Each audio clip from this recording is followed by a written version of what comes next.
Bonjour à tous et soyez bienvenus dans ce nouveau cours. Cette fois-ci, on va parler de la téléphonie sur IP, c'est-à-dire faire des appels dans un serveur. Bon, la téléphonie sur IP, c'est une technologie qui permet de transmettre des appels vocaux et des communications multimédia. Bon, ça peut être des vidéos, des messageries, etc. Via un réseau IP comme Internet, au lieu d'utiliser les réseaux téléphoniques traditionnels. Maintenant, pour ce faire, il y a plusieurs solutions. Mais nous, on va utiliser Asterix. Asterix, c'est un logiciel libre et open source qui permet de créer des solutions de téléphonie IP. Maintenant, il est populaire dans le domaine des communications unifiées. Bon, dans cette première vidéo, on va passer à l'installation du serveur. Nous, on va utiliser Debian, mais rappelez-vous que Debian appartient aussi à une famille que de Ubuntu. Ce qui veut dire que si on le fait avec Debian, on peut aussi le faire avec Ubuntu. Bon, ce qui veut dire que ce qu'on fera ici, on peut aussi le faire avec Ubuntu. Ça change rien, c'est la même chose. Bon, on va commencer par installer le serveur. Donc, je clique sur Create ici. Bon, ça, vous connaissez déjà comment le faire. On l'a fait plusieurs fois dans les cours. Donc, bon, sur la chaîne. Ici, suivant. Bon, Linux, on va prendre ici. Et Debian 12. Debian 12 64 bits. Suivant. Le nom, ça sera astérisque. Debian. Debian. Next. Next ici. Mais moi, 2 Go c'est bon parce qu'on va utiliser, on va installer, on fait une installation minimale, pas l'interface graphique. Bon, même 2 Go c'est trop, mais on laisse comme ça. Suivant ici, suivant, la carte est sous une NAT, suivant.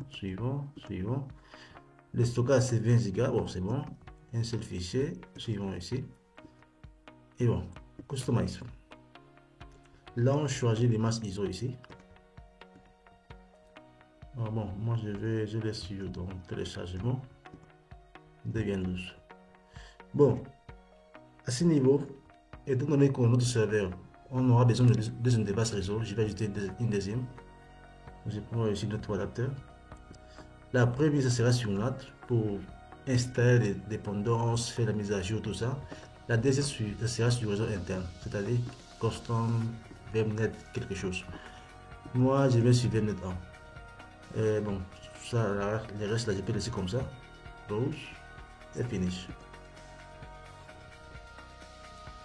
Là, maintenant, je lance l'installation.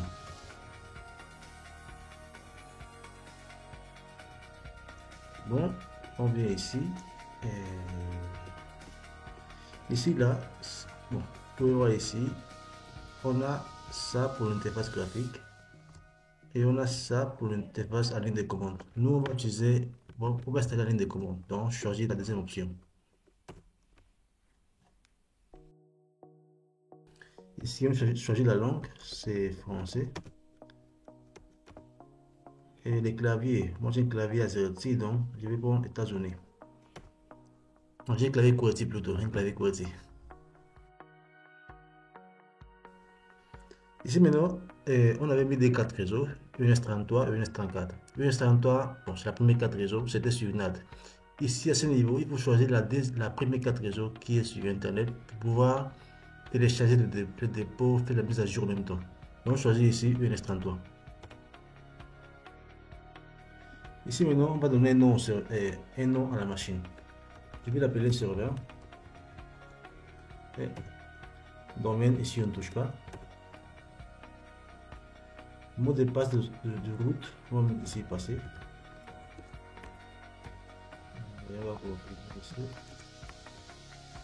Et on va créer un nouvel utilisateur. Je vais l'appeler étudiant. Et identifier un étudiant aussi. Son mot de passe, ça sera passé aussi. Et son mot de passe.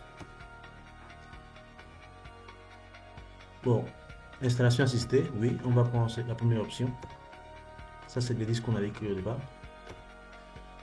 Et tout dans une seule partition aussi, oui.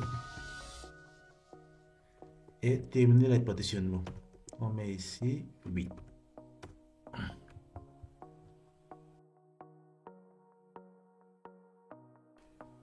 L'analyse des supports d'installation à trouver, oui. Faut-il analyser d'autres supports d'installation? On met ici sur non. Et on prend la France, oui. Les miroirs, oui, on prend ici Debian, debian.org. Ici, on peut tout simplement entrer ici.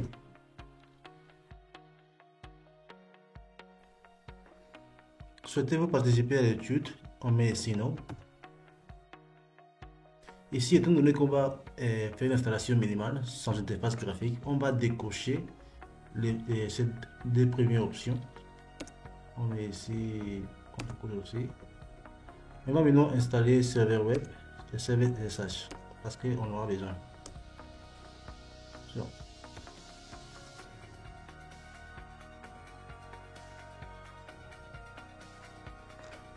Installer le programme de démarrage groupe. On va mettre ici, oui. On choisit ici DevSA et FSW.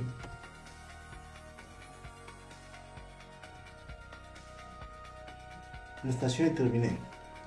Là maintenant, clique sur continue ici pour démarrer les serveurs.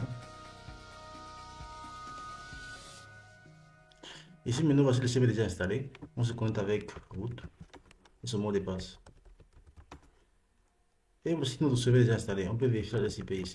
Et bon. On arrête cette vidéo ici. C'était juste pour l'installation du serveur.